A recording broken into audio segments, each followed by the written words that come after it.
una presentación en este programa, entonces espero no tener ningún error. Listo. No sé si ven la pantalla completa ya. Sí. Ya, Sí, chévere. Camilo. Bueno, entonces, buenos días con todos. Muchas gracias por venir el día de hoy a reunirnos de manera virtual en la serie de talleres que hemos estado preparando dentro del Hub. El día de hoy vamos a hablar sobre los paisajes y las amenazas naturales de Quito y cómo los dos están estrechamente relacionados. En la charla anterior, básicamente lo que voy a hacer es una continuación de la charla que dio Daniel hace un par de semanas atrás, cuando nos explicaba cómo estaba compuesta la Tierra y qué es lo que nos había llevado a pensar en la tectónica de placas como la teoría más reciente que explica muchos de los fenómenos del planeta Tierra. Y lo que nosotros vamos a discutir ahora es los procesos endógenos, que es lo que Daniel había explicado en la anterior charla, un poco sobre procesos exógenos y cómo estos dos generaron y generan pues los paisajes de Quito y sus amenazas. No sé, tal vez no se asusten un poco por esos términos, los voy a explicar, no son nada más que los procesos endógenos son los que suceden dentro de la Tierra y están controlados por el calor interno que tenemos en nuestro planeta y son el vulcanismo como la sismicidad. Y los exógenos es todo lo que está en el ambiente, controlados por el clima de manera reducida, son los procesos de erosión y sedimentación.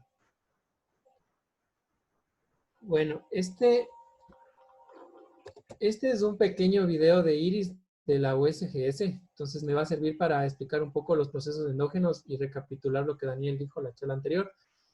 Como habíamos hablado, la corteza terrestre está dividida en placas. Muchos de los continentes están dentro de estas placas, mejor dicho, todos los continentes están dentro de las placas. En nuestro caso, el continente sudamericano está en la placa sudamericana, como su nombre lo dice. Podemos ver que es como un rompecabezas, que todas las placas están unidas entre sí e interactúan de diferente manera entre ellas. Para el caso de nosotros de acá de América Latina, vamos a comenzar explicando que en la parte superior tenemos una corteza rígida, que es lo que se está mostrando en el gráfico ahí con las montañitas en el color más claro. Entonces, esta corteza es fría, no tiene tanta temperatura como las capas inferiores, y al ser fría es rígida. Y si se le hace referencia con la que está más abajo de ella, son capas dúctiles. Entonces vamos a comparar como con un dulce, con un chocolate. La parte superior se puede romper y en cambio la parte inferior de la astenosfera simplemente se pliega. En el caso de nuestro continente sudamericano, tenemos que una placa tectónica está subduciendo sobre una placa continental. Esto a su vez nos genera que la orogenia de los Andes se formaron de esta razón, y el vulcanismo que aquí sucede. Entonces, de manera simplificada, este es el modelo de subducción del Ecuador que muchos de ustedes han de haber oído. Como decía, una placa oceánica está subduciendo, la cual está deformando la corteza en la parte más cercana. Ciertos procesos químicos y físicos generan que esta corteza se funda y salga a superficie y genere los volcanes. Este video explica un poco cómo la corteza oceánica está subduciendo sobre la corteza continental, y este proceso sucede por miles de años, por millones de años. Siempre debido a la fricción entre estas dos placas, sucede ciertos estancamientos en donde la energía se va represando, se va acumulando, se deforma.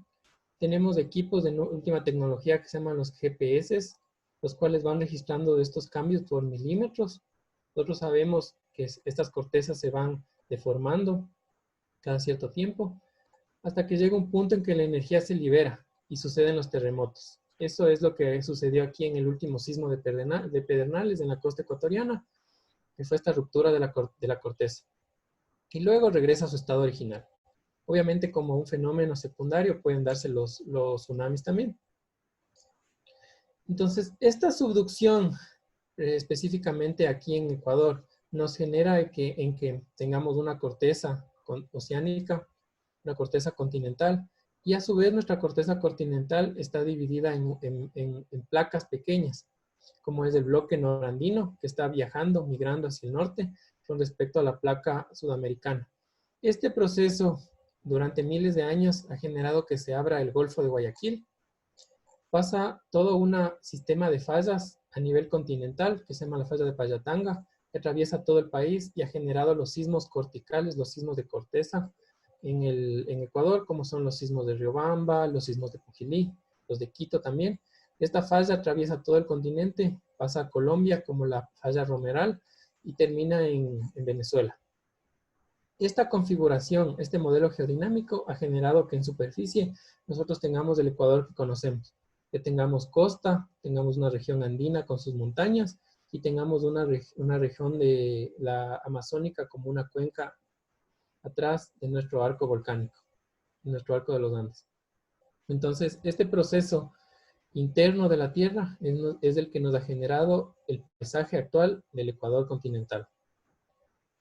Y estos procesos exógenos que hablaba antes son simplemente los procesos que suceden en superficie, los cuales están ligados al ciclo del agua. Como todos sabemos, el ciclo del agua comienza con la evaporación del agua, se forman nubes, estas nubes se condensan, llueven, la lluvia baja por los ríos, también pasa por agua superficial y otra vez regresa a los mares. Como es un ciclo, está siempre continuamente girando.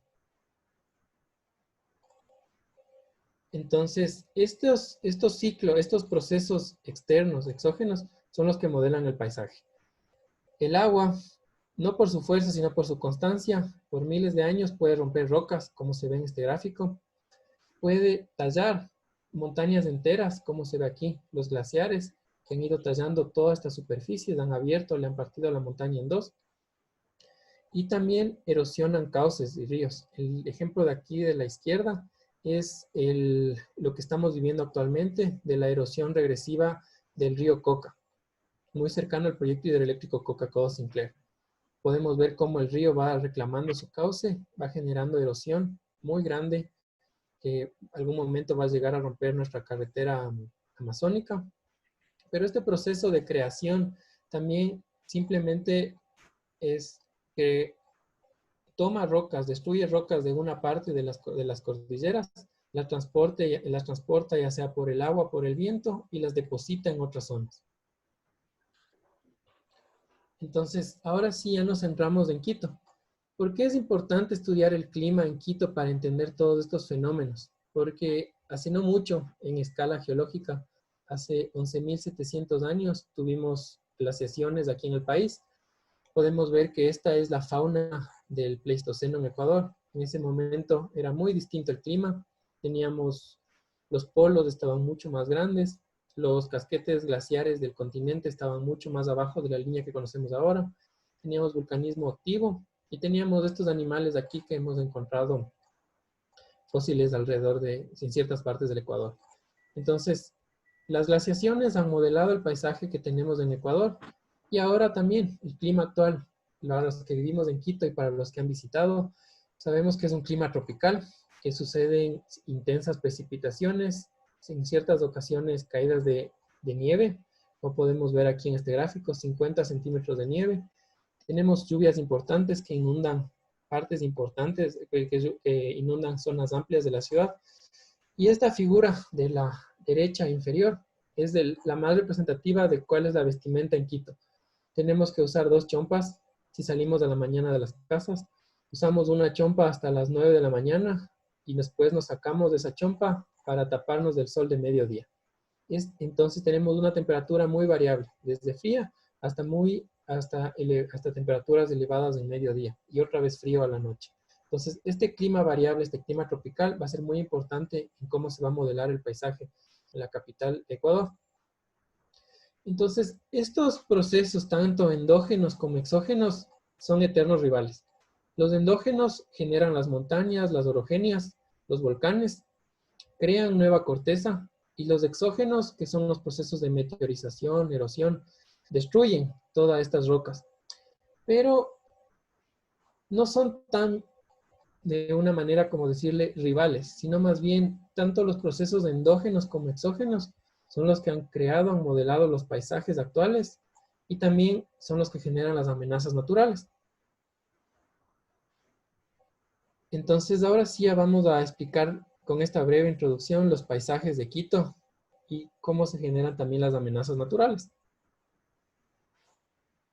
Esta descripción general de Quito, nosotros tenemos en la parte occidental los complejos volcánicos del Pichincha, un dominio completamente volcánico, el Pichincha, el Atacazo.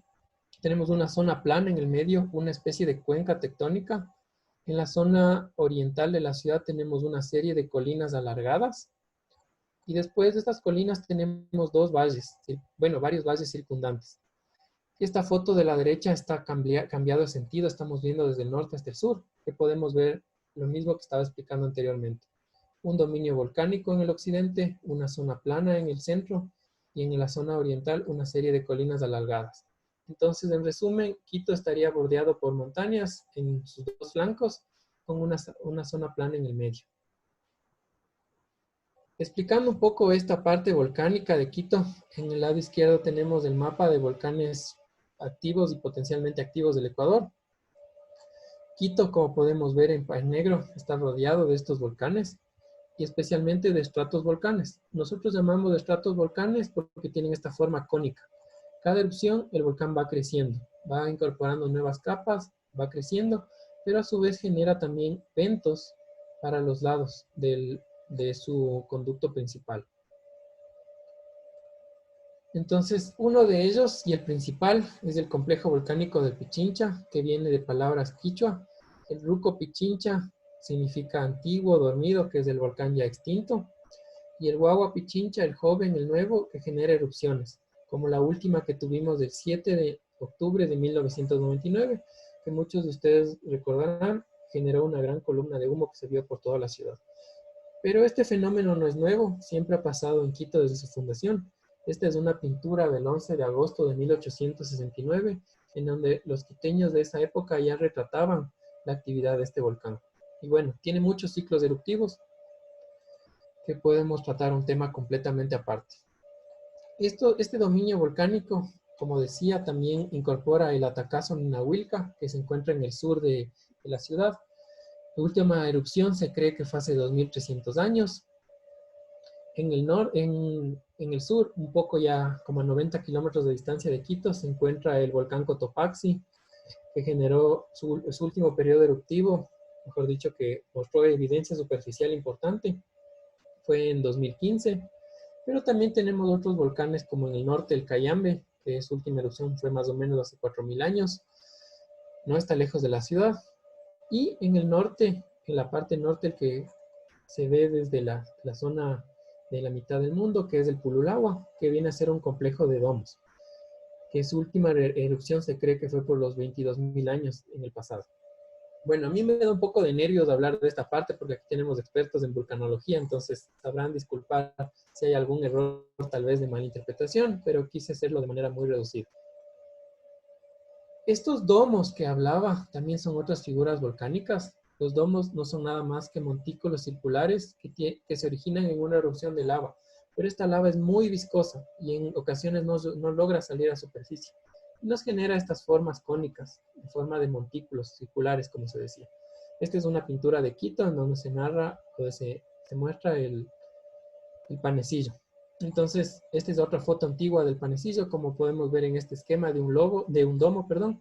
Tiene la forma precisa, parece como que hubiera sido copiado de nuestro panecillo, pero no es el único domo volcánico en Quito. Tenemos muchos domos, pero el que yo quiero hablar en esta ocasión es el Catequilla, que se encuentra en el norte de Quito. Este domo volcánico pertenece a los volcanes del norte y tiene una importancia histórica porque aquí existen ruinas preincaicas que marcan la línea ecuatorial. Voy a salir de mi pantalla principal. No sé si ven ahorita una pantalla de Facebook. ¿Me confirma alguien? Sí, se ve. Sí, Camilo. ¿Lo? Hola. Sí, ¿Será una Camilo, pantalla de Facebook? tenemos la pantalla de Facebook. Sí se ve. Daniel, Adrián, ¿alguien? Sí se ve, Sí, Camilo. Camilo. Con el Sí, solcito. se Con ve. el solcito. Sí se ve, No, Cami. no los escucho. Sí se ve, sí se ve. Camilo, ¿nos escuchas? Sí se ve. Te estamos ¿Se ve gritando. o no se ve una pantalla de Facebook? Perdón. A ver. Ah, ok. Sí se ve. Listo. Entonces, esta pantalla de Facebook, perdonarán mi explicación, pero no sé cómo descargar todavía estos archivos. Es de Catequilla. Está marcado, en estas ruinas está marcado la línea latitud 0. E indica los equinoccios de invierno que suceden el 21 de diciembre, los equinoccios de verano en 21 de junio. Están estas líneas marcadas en estas ruinas y podemos ver, para los que no hayan conocido esta zona, tienen un tour virtual. Aquí se encuentra la zona norte de Quito, San Antonio de Pichincha, el Domo de la Marca. Y lo importante de aquí, y lo que gustaría resaltar, es que el centro de la línea 0 que marcamos en nuestro monumento después de la misión geodésica francesa tiene una falla de más o menos 150 metros con respecto a la línea 00. Nuestras culturas preincaicas la marcaron con exactitud de 0.000. ¿Cómo lo hicieron? Yo creo que nuestros amigos historiadores podrán tener una mayor idea de esta.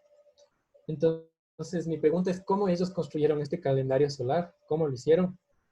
Lo hicieron los ovnis, lo hicimos nosotros mismos, pero estamos seguros de que está en el punto 00 del planeta. Entonces, aparte de este dominio volcánico, tenemos, como había dicho, en el flanco occidental de la ciudad, tenemos la zona plana y en la zona oriental tenemos esta serie de colinas alargadas, que son la representación superficial de la falla de Quito. Nosotros tenemos esta falla grande que pasa por todo el Ecuador, también tenemos un ramal que pasa por Quito, el cual ha hecho que Quito esté elevado 500 metros en promedio con respecto a los valles circundantes. Entonces, este corte nos indica cómo está la falla de Quito. Es una falla inversa. Este gráfico, esta animación, explica qué es una falla. Básicamente, una falla inversa son dos bloques de corteza que están interactuando, pero el uno sube, el uno cabalga al otro y genera terremotos también, puede generar terremotos. Entonces, este es el esquema de la falla de Quito. El mapa de la izquierda es el que nos gusta a nosotros los geólogos, complicarnos la vida y poner símbolos raros que solo nos entendemos entre nosotros. Pero básicamente la falla de Quito está dividida en 5 ramales, en 5 partes, por decirlo así, que lo podemos ver mejor en este mapa que no tiene tanta línea.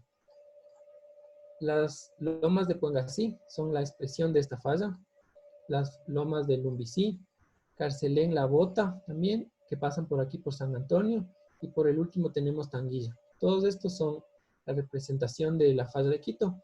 Los estudios de neotectónica que nos dicen qué terremotos podrían generar estas fallas, nos dice que para la zona de Puengasí podría generarse un sismo de 6.4 de magnitud, que es bastante importante, tomando en cuenta que la ciudad está montada sobre la falla de Quito.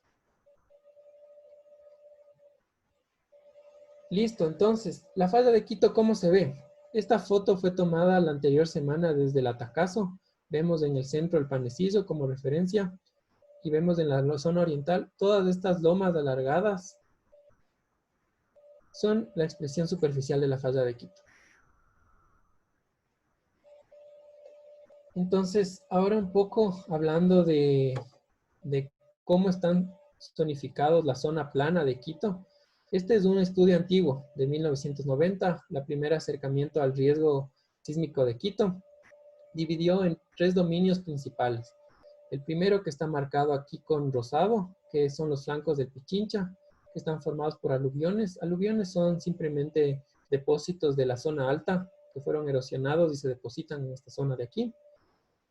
En la zona oriental vemos una serie de lomas alargadas, que son las fallas la falla de Quito, conformado por material que se llama la cangagua, que es el tipo de suelo que tenemos en Quito mayoritariamente.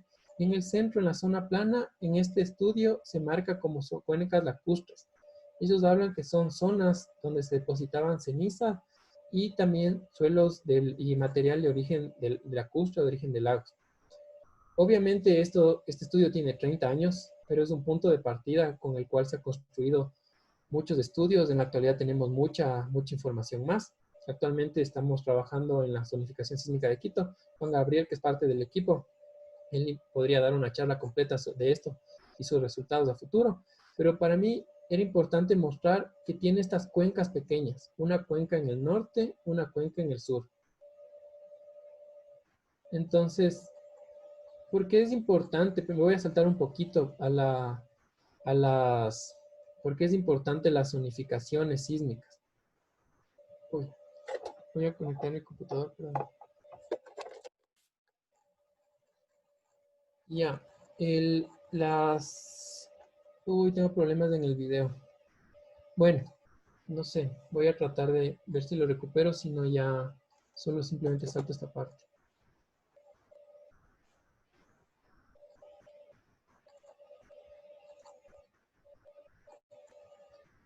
Listo. Entonces, ¿por qué es importante que nosotros conozcamos por qué se clasifiquen los suelos? Es porque no todas las respuestas son iguales, no todos los suelos son iguales. Este es un evento sísmico que nosotros vamos a ver en perfil.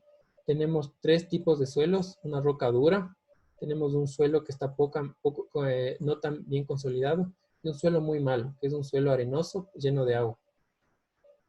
Entonces, cuando sucede un sismo, la respuesta no va a ser igual. Tenemos las primeras ondas en arribar, que se llaman las ondas P, que es la primera advertencia del sismo. Vemos que no pasa nada. Simplemente toda la reacción es igual en todos los sitios. Pero cuando ya tenemos las ondas superficiales, vemos que en la roca dura no pasó nada. En el suelo que era de composición media, suceden ya destrozos. Pero en los suelos malos, saturados, llenos de agua, vemos ya colapso de las estructuras.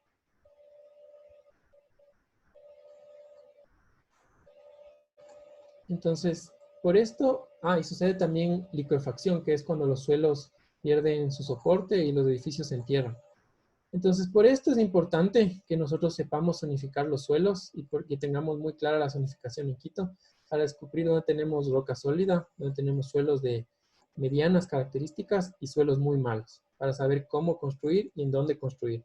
Entonces, tenemos que tener claro que no todos los suelos son iguales, que es importante zonificarlos, que la respuesta sísmica va a ser distinta en cada uno de estos sitios, y esta información debería ser un insumo importante, trascendental en el ordenamiento territorial. La pregunta que dejo aquí es, nosotros en Quito tenemos suelos blandos en estas antiguas lagunas. ¿Qué va a pasar cuando tengamos un sismo? Dejo ahí abierto al debate, porque estos suelos los tenemos también. Entonces, un poquito para llamar a la reflexión, ¿por qué estos procesos exógenos? ¿Cuál es su influencia? Siempre estoy hablando de que modelan el paisaje. Lo hacen, pero lo hacen por miles de años en un ciclo infinito de erosión, meteorización, erosión, transporte y depositación. Entonces, generan los paisajes muy bonitos que tenemos en Quito, pero también son orígenes de los eventos morfoclimáticos, que son los eventos de tanto el clima como las pendientes. En resumen, las laderas que tenemos alrededor de todo Quito, más fuertes lluvias, gracias a nuestro clima muy variable, generan flujos de lodo, inundaciones, hundimientos, deslizamientos, entre otros. Listo. Esta es la ciudad de Quito en 1734. Como podemos ver, es un esquema en donde está el Panecillo, el centro histórico, y vemos el complejo volcánico Pichincha, e importantes quebradas que bajan de él. En ese tiempo no tenían intervención. Las quebradas bajan libremente a través de toda nuestra ciudad. Al lado derecho tenemos la red de drenaje de todo Quito. Como podemos ver, Quito está lleno de ríos o pequeños riachuelos que pasarían naturalmente por él. Pero nosotros ya hemos llegado a intervenirlos. Este es el esquema de cómo funciona el el atacazo sin intervención. La lluvia que cae sobre la montaña baja por los ríos y un porcentaje importante se filtra en el suelo. Pero cuando tenemos intervención, cuando ya construimos, cuando la ciudad crece, cambiamos el suelo por cemento, embaulamos o encauzamos los ríos, vemos que el porcentaje que llega a infiltrar es menor y la mayoría del agua superficial va por los ríos o por los nuevos cauces que hayamos quebrado. Estas imágenes de abajo son del mismo lugar en diferentes épocas. En 1899 les presento, esta es la quebrada de Rumipamba. Demoraron 20 años en rellenarla. Podemos ver este techo salido y estas dos ventanas que corresponden a esta foto. Es casi el mismo sitio, este techo y las dos ventanas. Es el mismo sitio, pero, perdón si me falla el cálculo, pero es 130 años luego. Está completamente intervenido este cauce natural. Y este mapa para mí es una de las reliquias de la investigación en Ecuador. Es el mapa de Peltre de 1989. Peltre en ese año ya nos dijo mucho, que no hemos sabido interpretar, no hemos sabido usar, y los tomadores de decisiones han hecho muy poco con esto. Básicamente este mapa antiguo recolecta la información de los eventos morfoclimáticos desde 1900 a 1989, hace una recapitulación de los reportes en los diarios y después los trabaja y los pone en un mapa. ¿Qué nos dice este mapa? Que tenemos en los círculos con unas cruces donde suceden hundimientos. Podemos ver que la mayoría de hundimientos suceden en la quebrada intervenida de Rumipamba, ahora actualmente la avenida 24 de Mayo. Los aluviones los marca con negro. Vemos que los aluviones importantes suceden en la zona del bosque, suceden en la zona de Cotocollao y también aquí en el centro norte de Quito. Y sobre todo nos marca con este color gris, donde suceden casi siempre las inundaciones, y con este gris más claro, donde suceden frecuentemente inundaciones. Vemos que en la cuenca norte sucede casi siempre con un registro de 100 años de datos, que esa zona casi siempre se inunda, o se inunda muy frecuentemente. Entonces, en esta zona es donde se construyó este edificio súper grande de la plataforma gubernamental del norte, que siempre se está inundando. Entonces, es un cauce natural, es una cuenca donde siempre se inundó, por más de 100 años se inundó, pero fuimos a construir e invertir mucho en esa zona, sin haber tomado las precauciones de ingeniería. Entonces, insisto, o sea, para mí es una de las joyas del trabajo en riesgos en Quito. Ya nos dice mucho. Ahora, este es trabajo de nosotros. Hemos cogido la información de Peltre y la hemos actualizado hasta 2020 y podemos ver que este gráfico de la izquierda son qué tantos eventos ocurren por mes en contraposición con las precipitaciones que suceden en cada uno de los meses.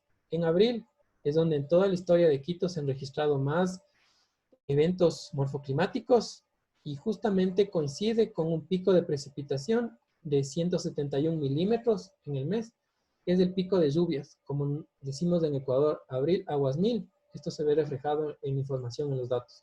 Y los meses que antes llovía menos, que son los meses de verano, junio, julio, agosto, cuando sucedían menos eventos climáticos en Quito. Y ahora, ¿qué pasa con los datos de 1900 a 2020? Vemos que hay épocas en donde suceden más eventos, hay ciclos de estos eventos, pero tienen una tendencia general al aumento en los últimos años. Desde 1990 hasta la actualidad vemos que simplemente siguen subiendo. ¿Por qué aumentan? Porque la ciudad es más grande, hay más personas, más sitios intervenidos, entonces va a haber obviamente más eventos morfoclimáticos.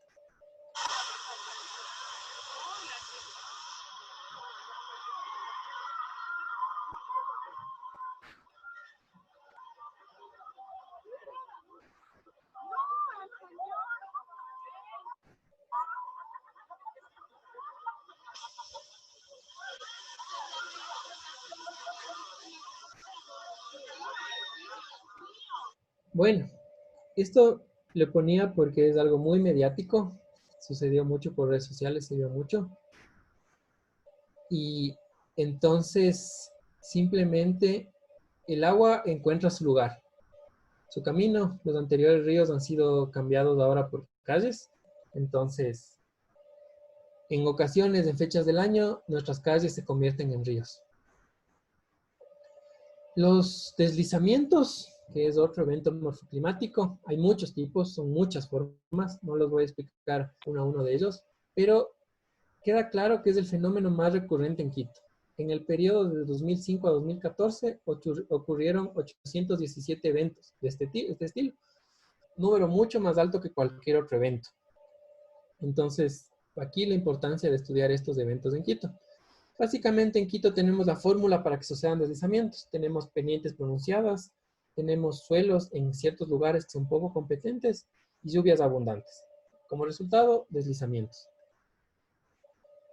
Estos son los deslizamientos más mediáticos que hemos vivido en Quito en los últimos años. El primero es el deslizamiento del Troje. Este es un relleno de tierra que colapsó y generó este deslizamiento muy grande que vemos aquí y perjudicó una de las líneas de conducción de agua principales para Quito, dejando en ciertas zonas del sur de Quito 15 días sin agua. El de la derecha superior es el deslizamiento en Miravalle, uno de nuestros sitios de estudio. Hirió a 5 personas, dejando a una niña de 3 años en coma.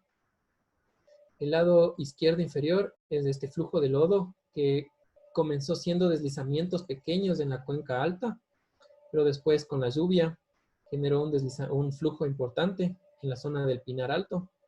Se habló mucho de esto. Y este año vivimos una caída de roca en una de las vías principales de Quito, que lastimosamente acabó con la vida de una persona, una técnica del municipio. Fue muy mediático, después entramos en mucha controversia y comenzaron a retirar zonas de esta vía. Entonces, estos deslizamientos también han modelado el clima de Quito.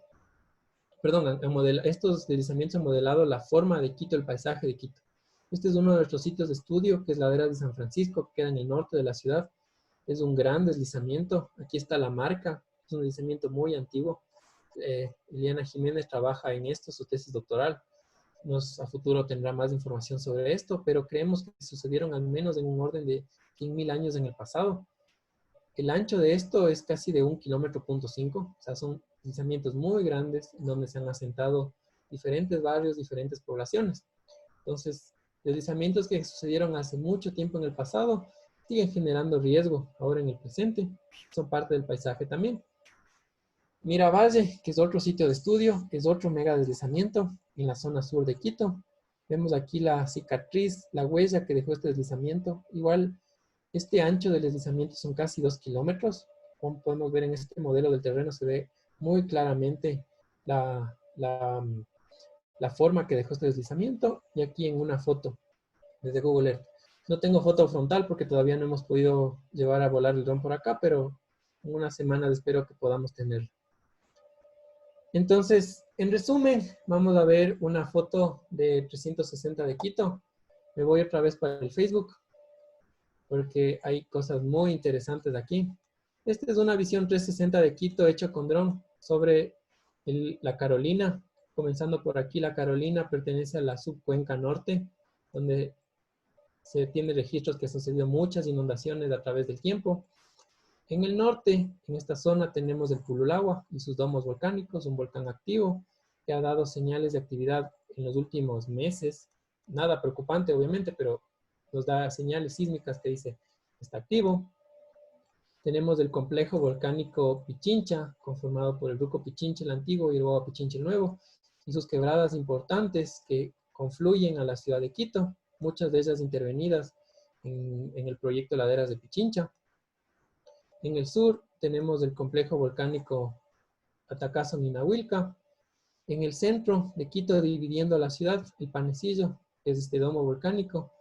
En el sur tenemos la cuenca sur, donde también tenemos depósitos lacustres, y tendremos mejor información de cómo están configurados los suelos a partir de la microzonificación sísmica de Quito. En la zona oriental tenemos esta sucesión de lomas alargadas, que son la expresión superficial de la falla de Quito, que pueden generar sismos, como decía, de 6.4 bajo la ciudad de Quito. Y el agua ha hecho también su paso importante en los paisajes de Quito. Este es el cañón del Machángara. Podemos ver cómo el Machángara cortó a estas laderas por la mitad y generó cañones muy empinados y grandes. Obviamente el río Machángar ha estado ahí en ese proceso erosivo por miles de años, pero ha logrado generar cañones importantes y pendientes muy pronunciadas en toda esta zona y en la zona de Huápulo. Y por último, en la parte norte oriental, no se ve aquí, pero está nuestro Cayambe. Y por último, los domos de Catequilla, que se encontrarían en esta zona de acá. Bueno, esa sería mi exposición y creo que podemos entrar a la zona de preguntas. Tenía un mensaje acá de la María Antonieta, que creo que me equivoqué el nombre de la quebrada, sí. La 24 de mayo no es la Rumipamba, sino se llama la Uyuhuayacu, o Quebrada de los Gallinazos, o Quebraza de Jerusalén, sí. Muchas gracias, Mal. La Quebrada de Jerusalén, antigua, es la hora actual 24 de mayo. Corrijo esa parte. Y listo, eso sería todo. Muchas gracias Camilo. Ah, interesante presentación. Entonces les invito a levantar sus manos si tienen preguntas, comentarios adicionales. Yo, mientras se animan, yo quería empezar por hacer una aclaración respecto a lo que estaba mostrándonos de los volcanes.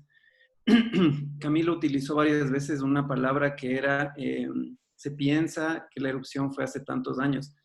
En realidad, la mayoría de esas fechas son medidas, ¿sí? Son en realidad, o sea, son fechas medidas, obviamente tienen una incertidumbre grande y porque son relativamente antiguas, pero son medidas, o sea, no es solamente especulación. Elisa Puga, porfa, haznos tu pregunta. Hola con todos, chévere tu exposición, Camilo. Creo que ahora tengo mucho más claro por qué Quito está, porque hay una falla y todo el riesgo que siempre se habla de Quito. Quería saber si este aumento de las lluvias, etcétera, es una cuestión del cambio climático o si hay algún estudio que haga esa conexión o si es, no sé, una cuestión de los ciclos de la Tierra, no tengo idea. Y la otra es, no sé si en los valles, más allá de la amenaza del Cotopaxi, también hay algún otro tipo de amenaza de este tipo. Eso. No sé, ¿respondo eso o hacemos más preguntas?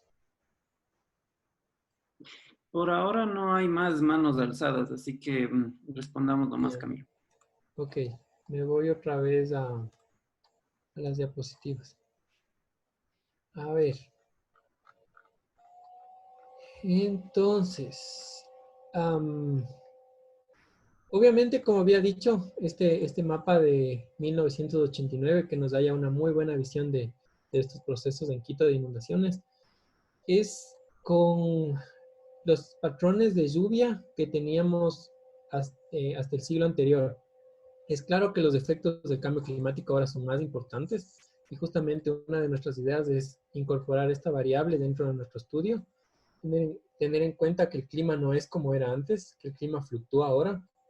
Entonces, actualmente no hemos trabajado en esto, pero tenemos que trabajarlo. Tenemos que incorporar los registros de lluvia de los últimos 30 años para analizar cómo han ido variando y poder llegar a decir, sí, en efecto, saben que este incremento de nuestros eventos morfoclimáticos están ligados a un aumento en las precipitaciones.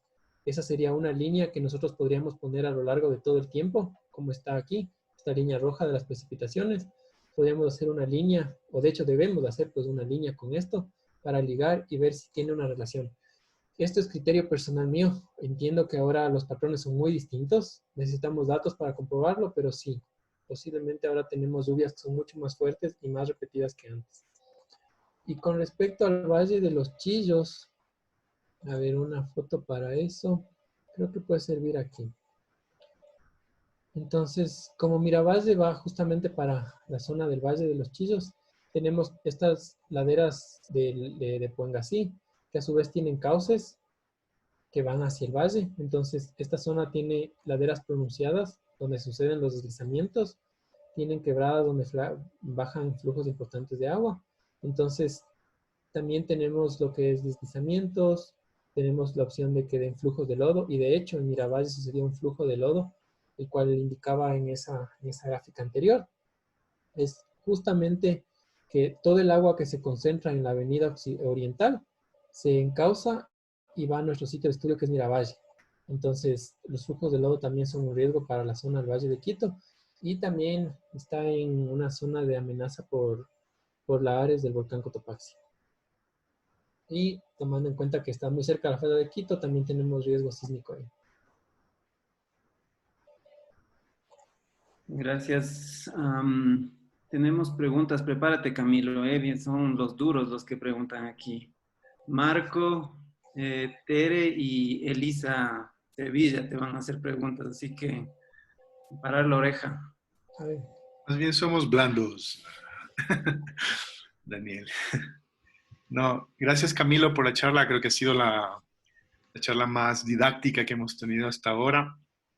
Me parece interesante la explicación sobre cómo se construye el paisaje natural y concretamente las amenazas en términos endógenos, como señalabas, la subdicción, ¿no?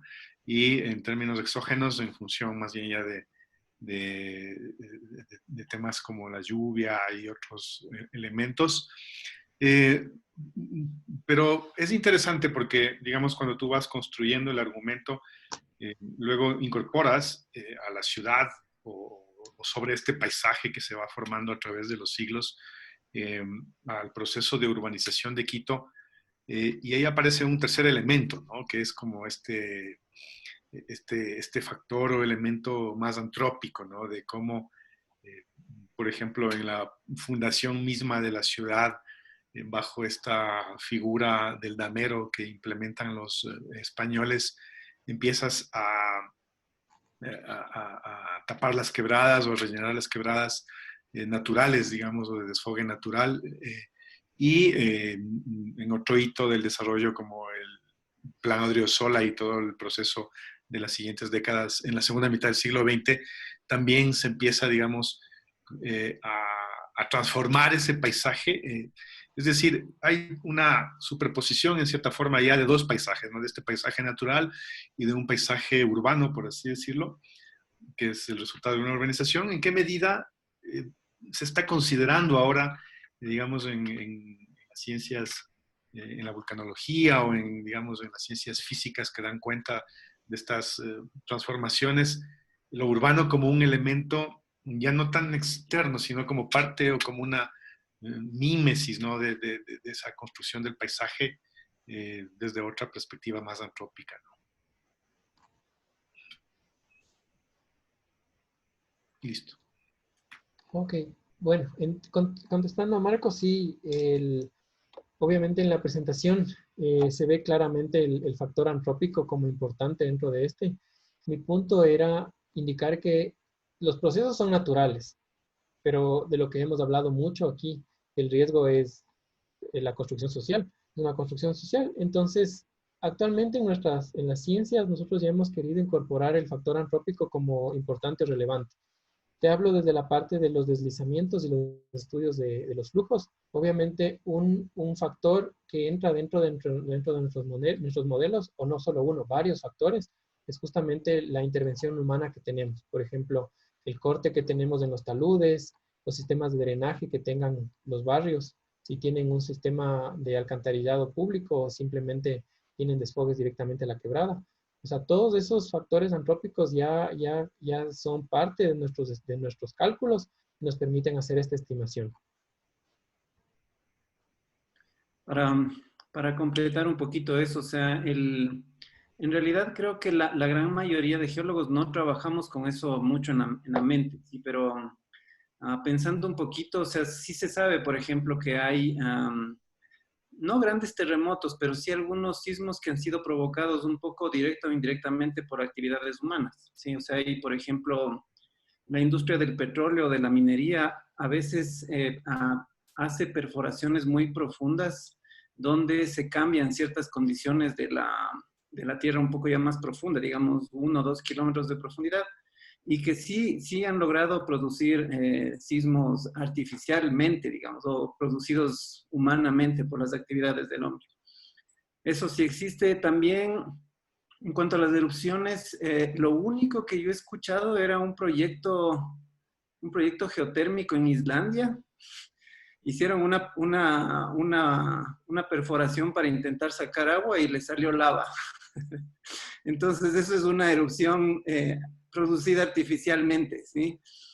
Pero esto está mucho en la mente de las personas, así como, por ejemplo, muchas veces cuando los volcanes han estado activos, la gente viene y nos pregunta, vienen con ideas que son un poco de Hollywood, ¿no? O sea, ¿qué hacemos si qué tal es la idea de bombardearle al volcán para que no erupcione o cosas de ese estilo? Y es más bien una lógica inversa a lo que deberíamos pensar. Más bien deberíamos pensar en ponerle más peso encima para que no erupcione. Pero es poco lo que nosotros por ahora consideramos, ¿sí? Pero el efecto del hombre también ha estado tan poco tiempo sobre la Tierra el hombre que sus efectos todavía no son tan medibles, al menos en lo que nosotros estudiamos, que son periodos de tiempo muy, muy largos, ¿ya? Pero quién sabe si en el futuro las actividades humanas tal vez puedan provocar cambios químicos en las erupciones de los volcanes después de muchos millones de años que estos cambios químicos que nosotros estamos produciendo en la superficie lleguen a la zona donde se producen los magmas. Sí, algún rato lo van a hacer, pero eso tardará mucho. Tere y Eli, porfa, hagan sus preguntas a nuestro experto. Gracias, Camilo. Muy interesante tu presentación, también súper didáctica. Es siempre bueno aprender de los lugares donde uno crece y bueno fuera que nos enseñaran eso en la escuela y no cosas tan básicas que no aprendemos. Esa es la idea del proyecto doctoral que tenemos con una nueva compañera que ya seguramente saben quién es. Bueno, la pregunta que tenía era entre comentario y pregunta, Camilo, me genera un montón de curiosidad los tipos diferentes de deslizamientos que nos mostraste, que yo sé que dijiste no vamos a explicar mucho y tampoco quiero que me expliques eso, pero también los tipos de suelos, ¿sí? Y creo que sería lindo tratar de trabajar, cuando vayan al campo, cuando salgamos del campo, ver cómo la gente describe esos diferentes tipos de flujos, de deslizamientos y también los diferentes tipos de suelo. Y lo que yo sé que también le interesa un poco a Alfredo es del subsuelo, o sea, cómo entienden dónde viven.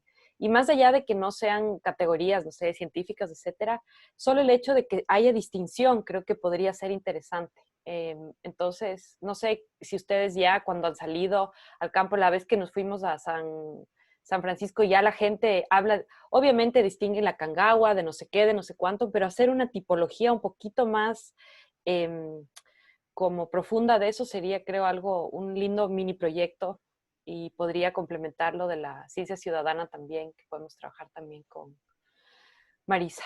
Eso, gracias. Sabes que esa parte es muy importante porque en la estimación de la amenaza por deslizamientos, nosotros también es trabajo con la comunidad. Debemos preguntarle a ellos a qué profundidad hicieron la cimentación de sus casas. Entonces, ellos nos van a decir, y es lo que se espera, que cavaron 2 metros o 3 metros para ahí encontrar suelo duro donde hicieron su cementación. O simplemente no les cimentaron la casa porque todo es material duro o material blando. Entonces, en la comunidad nosotros lo que hemos visto es que diferencian el terreno suave, el que no es consolidado, el que tú le coges con la mano y se rompe, del suelo duro, donde deberías poner la cimentación de una casa. La gente esa parte la entiende. Entiende de la parte del suelo suave y el suelo duro. Okay. Gracias, Camilo. Preguntar un poco más también, y cuando vivan, por ejemplo, donde viven los deslizamientos, si es que tienen otros nombres o si es que todo llaman derrumbe, y eso nos ayudaría también a entender y dónde hay que reforzar un poco ese tema de la comunicación y entender las amenazas. ¿Sabes qué? Perdón, esa pregunta no te respondí, te voy a responder ahora. A ver, entonces, este es el esquema didáctico de los tipos de deslizamientos. O sea, simplemente un deslizamiento es un proceso de gravedad que colina abajo se lleva una masa de tierra. Entonces, hay unos que son en forma así en cuña, que se llaman rotacionales, o que tienen una forma plana, que son los traslacionales, o simplemente caídas, como por ejemplo en las carreteras. Las carreteras, porque tenemos un ángulo pronunciado, simplemente cae la roca en forma de bloques. O tenemos unos que tienen un comportamiento con mucho más cantidad de agua y se generan estos flujos. O a su vez movimientos lentos que se llaman reptación, en donde vemos que los árboles se van moviendo, se van inclinando. Entonces, estos fenómenos nosotros hemos visto, por ejemplo, en este último que digo, reptación, en Miravalle, en cómo el suelo se va moviendo de poquito y los árboles están inclinados. Entonces, esos procesos, para mí, es muy importante que nosotros de manera sencilla les logremos explicar a las personas de las comunidades, porque este es un indicador de que el suelo no está firme, que el suelo se está moviendo, que los árboles estén inclinados, por ejemplo. Entonces, claro, no es llegar con todo este esquema súper complejo, pero al menos sí poder explicarles que suceden deslizamientos que son así, de este estilo caída, o que existen flujos que tienen más agua, o estos deslizamientos más lentos, para que ellos también puedan estar al tanto de de procesos de monitorear su propio barrio con lo que respecta a Ahí creo que también importante es primero preguntar si es que ellos ven algo, o sea, cómo ven esos cambios y después complementar con todo este conocimiento y se pueden hacer lindos proyectos de ciencia ciudadana para esto que dices el de que se baja despacito. Ahí tenemos unos colegas que tienen unos sensores baratos que monitorean eso súper chévere. Gracias, Camilo. Chévere. Sí, solo para completar, Tere, eso es bien típico en cualquier parte del Ecuador. Cuando tú vas, bueno, yo cuando voy, al menos como geólogo, nunca voy a preguntarle a un local, me gusta conversar con ellos, pero no le voy a preguntar dónde está un afloramiento de la ignimbrita de Chalupas. Sí, o sea, ellos les enseño las piedritas y les digo dónde hay esto. Y ellos, en cada sitio, cada uno tiene un nombre distinto para las mismas cosas. ¿Sí? Tienen una riqueza de vocabularios y de denominaciones que es bonito. Eso es como tú dices, vale estudiar, es bien interesante. Eli, por favor. Bueno, yo quería felicitarte, Camilo, porque creo que tu presentación fue bien didáctica. Para los que vivimos en Quito, creo que aprendimos un montón, pero creo que esto es algo súper necesario para nuestros colegas británicos que no han tenido mucho tiempo por la pandemia de venir y de conocer el terreno, y creo que vale la pena promocionarlo, Adriana, y tenemos que hacer algo en el newsletter para que los que no pudieron juntarse vean esto para entender cómo es Quito, ¿no es cierto? Y cuáles son los problemas que vemos, ¿no? Y con Jerry justo estuvimos hablando la semana pasada sobre esta idea de pensar antes de la ciudad y después de la ciudad y cómo se comportan justamente las aguas y los terrenos en estas dos conformaciones, ¿no? Y comparar un poquito y pensar cómo podemos planificar a futuro en esos lugares que todavía no están consolidados o que recién se están urbanizando y que ya tenemos un poco que podemos hacer estos modelos de flujos, etcétera, para poder un poco ver cómo se comportaría el rato en que se pone en una calle o un sistema de alcantarillado que obviamente no es suficiente para estos cambios tan grandes que tú ves muy bien en los gráficos, ¿no? Entonces un poco era invitarles a todos a esta discusión de pensar con la ciudad, sin la ciudad, y cómo podemos planificar y no como hacer el tema de los parches, ¿no? Después hay un problema y entonces cómo luego corrijo ese problema y si eso es posible, ¿no? Con el tema de cómo existe o no planificación. Entonces mi pregunta es más no es tanto una pregunta, sino más bien un comentario de cómo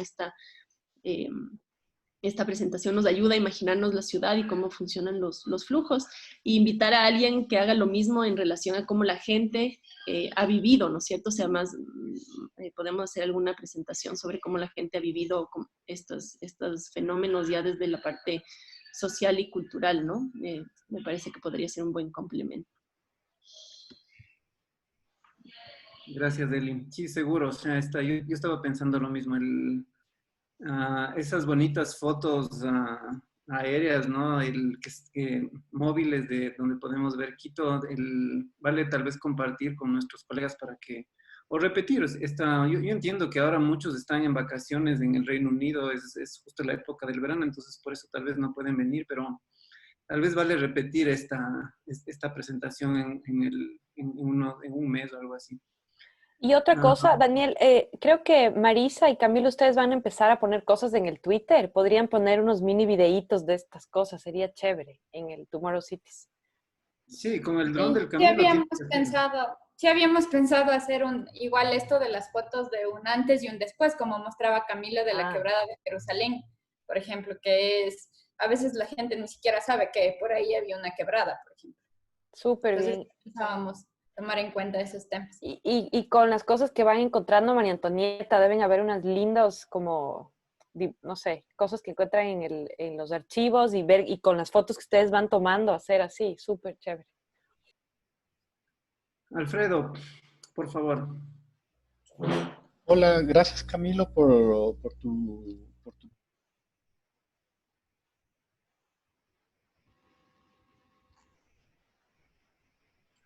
Alfredo, te cortaste el sonido. Micrófono.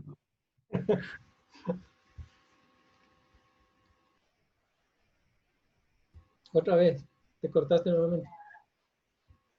Te subduccionaste, Alfredo. Me estoy haciendo la subducción yo mismo. ¿Qué será?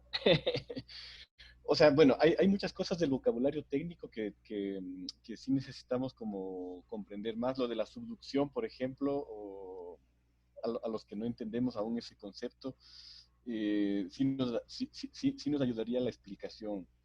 Pero lo que quería comentar más que todo era, digamos, compartir una idea que me viene surgiendo en el proyecto.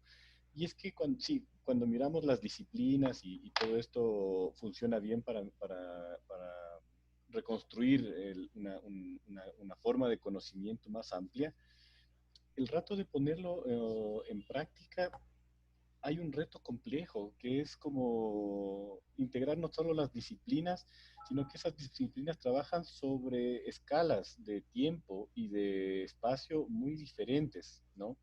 Es decir, la escala con la que ustedes nos muestran el funcionamiento de la Tierra son millones de años o procesos de largo tiempo, pero también son procesos, quizás no tanto en extensión, porque uno puede cortar el territorio de acuerdo al continente, el país, la ciudad, etcétera, pero tiene esta escala de profundidad de subsuelo que es compleja, hasta dónde puedes tomar decisiones, digámoslo así, hasta qué parte del suelo puedes hacer algo y hasta qué parte no.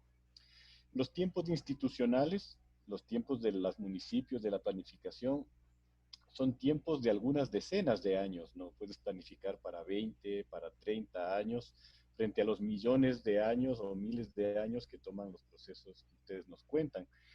Y los procesos más comunitarios o más familiares son procesos, digamos, las decisiones de asentamiento, estas decisiones son para una o dos generaciones, ¿no?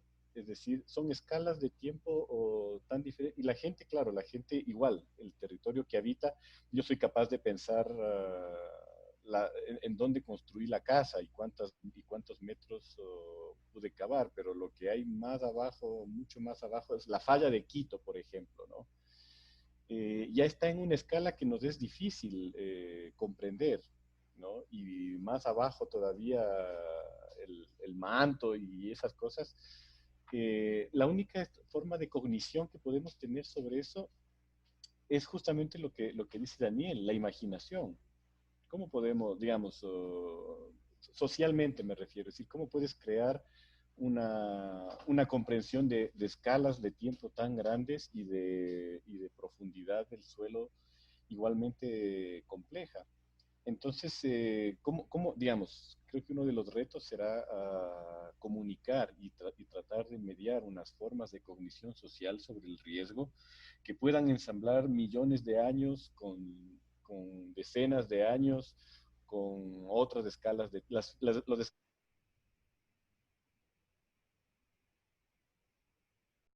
escala de tiempo de la vida de nuestra acordar, que tampoco es ilimitado, ¿no?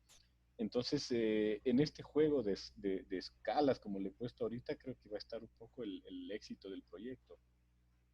Ese era mi comentario, gracias.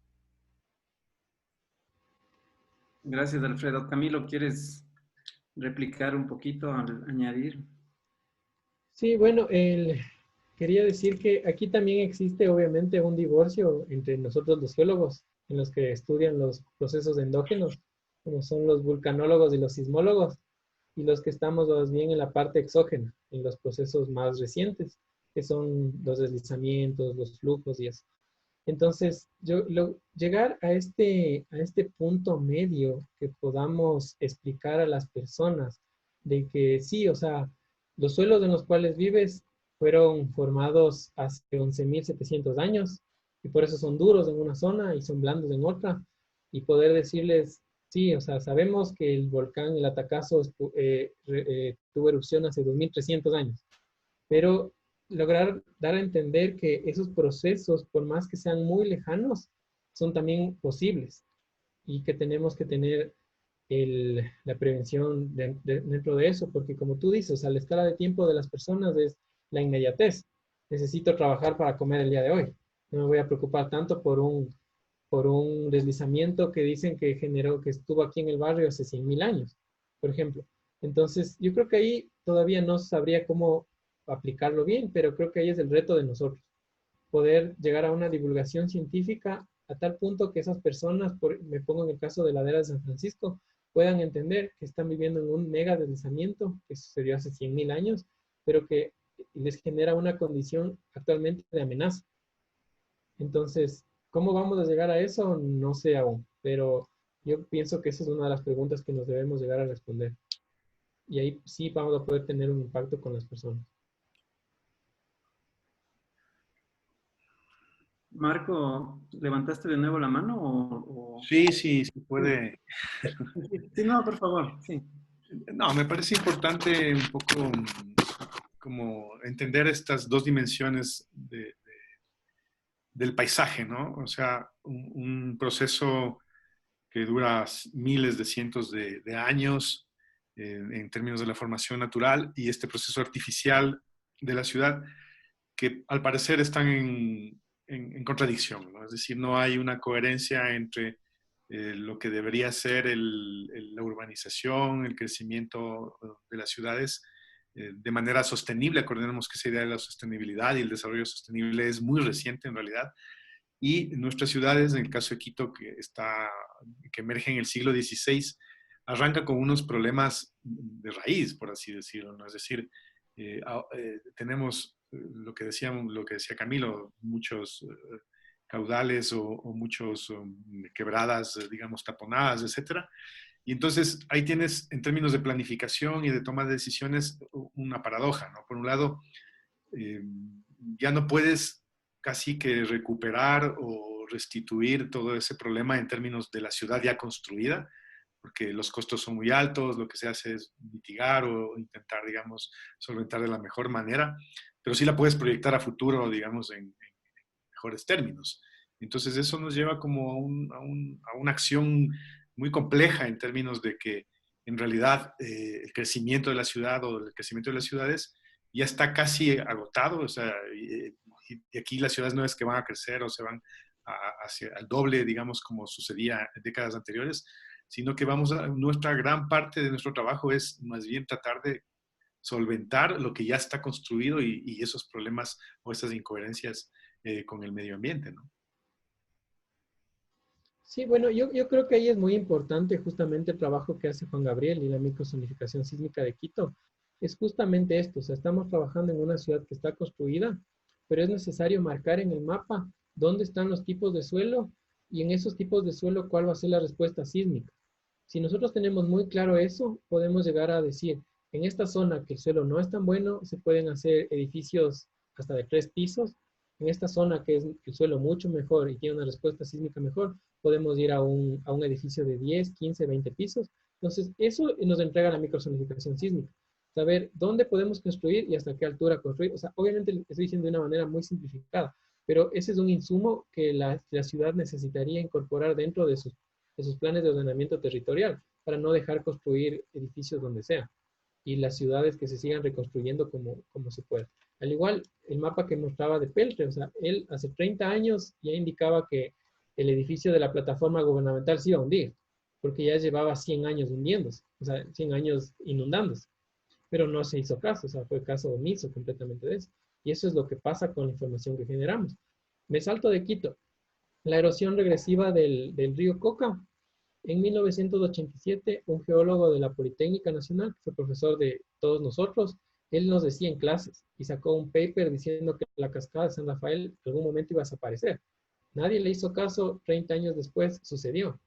Entonces, es cómo llegar a esa información científica que a su vez sirva para tomar decisiones. Y veo que actualmente hay un movimiento de los científicos jóvenes, de esta doctora, la Linda Guamán, el INTI, el que hace los estudios de reciclaje, me fue los nombres, pero ellos están ahorita con un proyecto en redes sociales enunciando de que las tomas de decisiones sean basadas en información científica.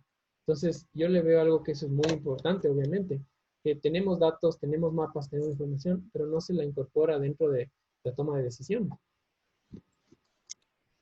Sí, algo complementario a eso es que toda información científica generada respecto a las amenazas, ¿no? Que es lo que está principalmente mencionando el Camilo, tiene siempre un nivel de incertidumbre relativamente alto, ¿sí? Y entonces ahí justamente viene esto de evaluar el riesgo y saber asumir un riesgo, ¿sí? Que eso es lo que tenemos que nosotros también pensar, o sea, medimos el riesgo y tenemos que asumir algo justamente para poder, es como hacer una apuesta, ¿sí? Jugar un poco con las probabilidades y ver hasta dónde podemos apostar. ¿Sí? Eso es en pocas palabras lo que nos toca hacer con las amenazas naturales. Y más allá de lo que no sea posible apostar, entonces encontrar una solución para mitigar. Ok, muchas gracias a todos. Quiero terminar esto, desgraciadamente con una mala noticia que nos dio hoy a él y tal vez varios de ustedes ya la saben. Yo recién me enteré hoy hace una hora. La madre de nuestra querida colega Malena Bedoya falleció ayer, lamentablemente, y estamos preparándonos, ¿no? Para hacer algo en conjunto, seguramente también. Varios de ustedes ya lo hayan hecho personalmente, pero igual, o sea, les invito a tener un pensamiento por ella. Está pasando seguramente un momento difícil este rato. Eso nada más. La próxima semana seguimos con un seminario más. Todavía estoy viendo cuál va a ser el tema, pero sí va a haber, sí, no se preocupen. Les agradezco mucho por venir y qué pena despedirnos. Daniel, ¿Sí? es sobre el CAE, ¿recuerdas? El Colegio de Arquitectos que quería dar. Sí. Como no había hablado contigo, todavía no quería arriesgarme. Por si acaso, porque si no, nos cruzamos después. No hay problema, no te preocupes. Ok, sí. Eso nomás. Les deseo una buena semana entonces y cuídense mucho, cuídense mucho. Ahí nos vemos el próximo lunes. Gracias, Daniel. Gracias, una linda semana. Gracias, Camilo. Gracias. Chao. Chao. Gracias, adiós.